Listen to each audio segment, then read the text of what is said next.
Sai Satcharitra, Chapter 3. Sai Baba, Sanction and Promise. As described in the previous chapter, Sai Baba gave his complete assent to the writing of Satcharitra and said, I fully agree with you regarding the writing of Sai Satcharitra. You do your duty. Don't be afraid in the least. Steady your mind and have faith in my words. If my Leelas are written, the avidya will vanish, and if they are attentively and devoutly listened to, the consciousness of the worldly existence will abate, and strong waves of devotion and love will rise up. And if one dives deep into my Leelas, he would get precious jewels of knowledge. Hearing this, author was much pleased, and he at once became fearless and confident and thought that the work was bound to be a success. Then, turning to Shama, Sai Baba said, If a man utters my name with love, I shall fulfill all his wishes, increase his devotion, and if he sings earnestly my life and my deeds, him I shall beset in front and back on all sides. Those devotees who are attached to me, heart and soul, will naturally feel happiness when they hear these stories. Believe me that if anybody sings my Leelas, I will give him infinite joy and everlasting contentment. It is my special characteristic to free any person who surrenders completely to me and who does worship me faithfully and who remembers me and meditates on me constantly. How can they be conscious of worldly objects and sensations who utter my name, who worship me, who think of my stories and my life, and who thus always remember me? I shall draw out my devotees from the jaws of death. If my stories are listened to, all the disease will be got rid of. So, hear my stories with respect and think and meditate on them. Assimilate them. This is the way of happiness and contentment.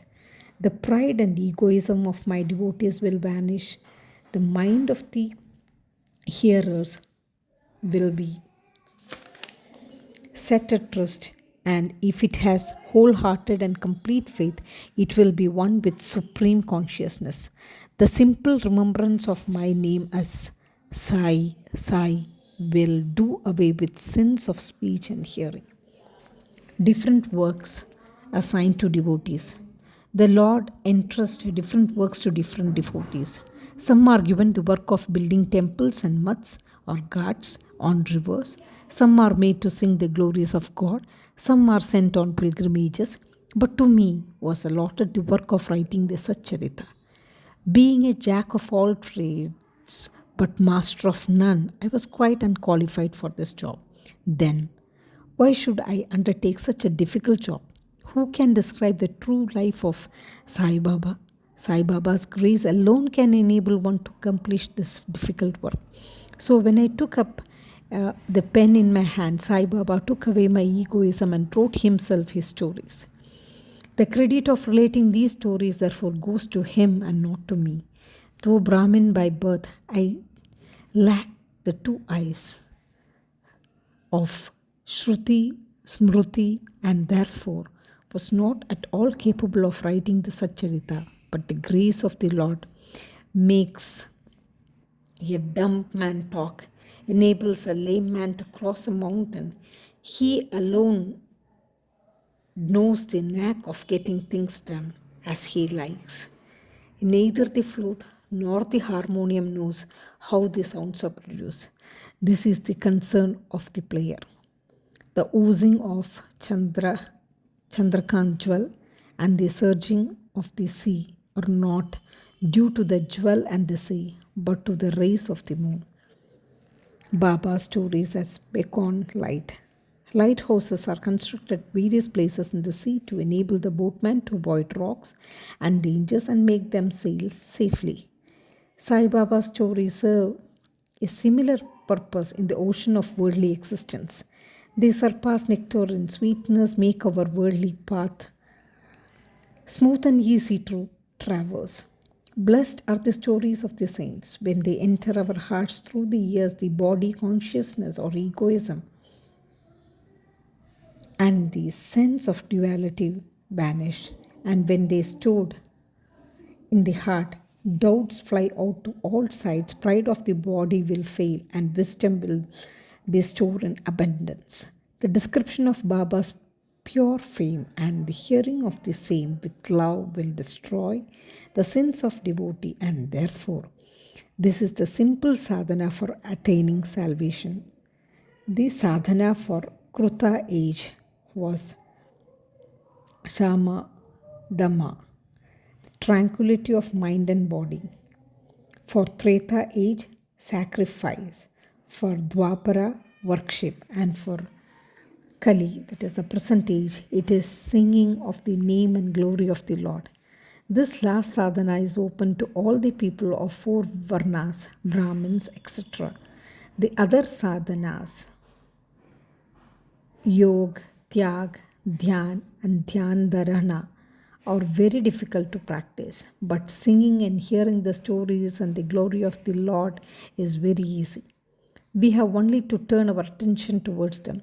The listening and singing of the stories will remove the attachment to the senses and their objects and will make the devotees dispassionate and will ultimately lead them to self realization. With this end in view, Sai Baba made me or helped me to write his story, such Charitamrita. The devotees may now easily read and hear these stories of Sai Baba, and while doing so, meditate on him, his form, and thus attain devotion to Guru and God, get detachment and self realization. In the preparation and writing of this work, Charitamrita, it is Sai Baba's grace which has accomplished everything, making use of me as a mere instrument. Motherly love of Sai Baba. Everybody knows how a cow loves her infant calf. Her udder is always full, and when the calf wants milk and dashes at the udder, out comes the milk in an unceasing flow. Similarly, a human mother knows the wants of her child beforehand and feeds it at her breast in time. In case of dressing and adoring the child, the mother takes peculiar care to see that this is well done. The child knows or cares nothing about this, but the mother's joy knows no bounds when she sees her child beautifully dressed and adorned. The love of mother is peculiar, extraordinary, and disinterested and has no parallel. Sadgurus feel this motherly love towards their disciples. Sai Baba had the same love towards me, and I give an instance of it below. In 1916 AD, I retired from government service. The pension that was settled in my case was not sufficient to maintain my family decently. On Guru Purnima, a day of that year, I went to Shirdi with other devotees. There, Mr. Anna Chingchanikar, of his own accord, prayed to Baba for me as follows: Please look kindly on him. The pension he gets is quite insufficient. His family is growing. Give him some other appointment. Remove his anxiety and make him happy. Baba replied, He will get some other job, but now he should serve me and be happy. His dishes will be ever full and never empty.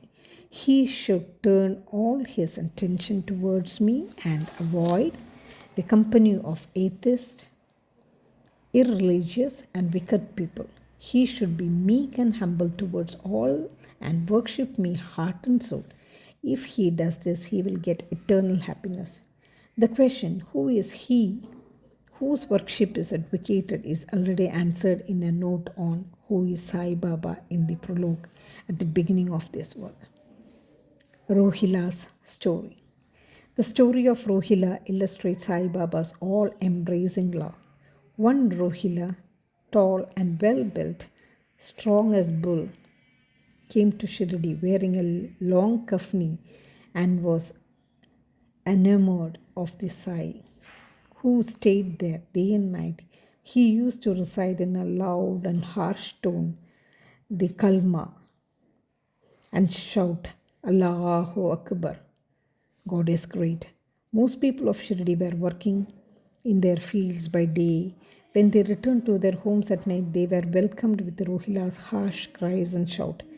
They could get no sleep and felt much trouble and inconvenience. They suffered in the silence, this nuisance for some days, and when they could stand it no longer, they approached Baba and requested him to check the Rohilla and stop the nuisance.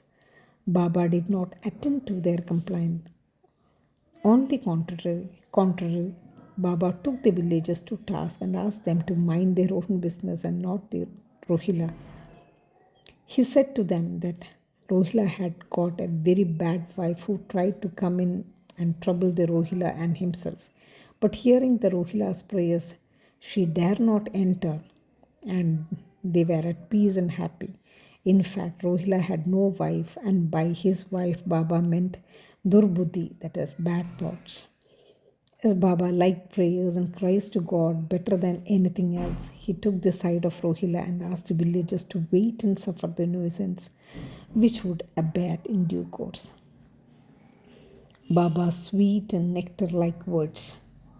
One day at noon, after the Aarti, devotees were returning to their lodgings when Baba gave the following beautiful advice. Be wherever you like, do whatever you choose. Remember this well that all what you do is known to me. I am the inner ruler of all and seated in their hearts. I envelop all the creatures, the movable and immovable world. I am the controller, the wire puller of the show of this universe.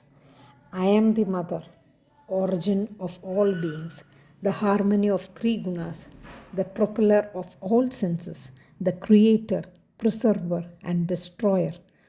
Nothing will harm him who turns his attention towards me, but Maya will lash or whip him who forgets me. All the insects, ants, the visible, movable, and immovable world is my body or form.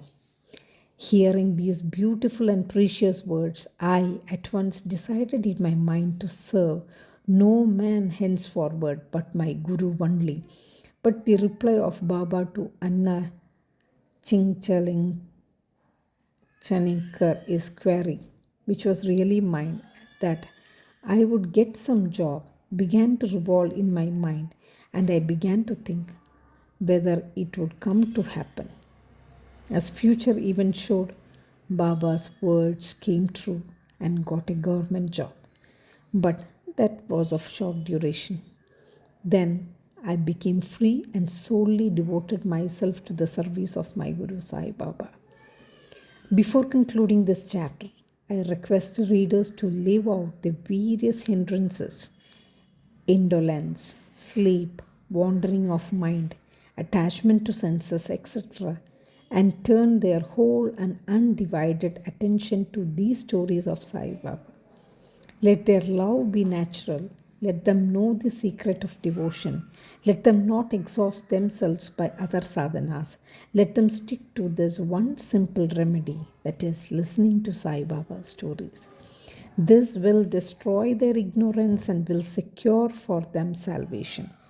A miser may stay at various places, but he always thinks of his buried treasure. So, let Sai Baba be enthroned in the hearts of all. In the next chapter, I shall speak of Sai Baba's advent in Shirdi. Bow to Shri Sai, peace to be all. Jai Sai Ram.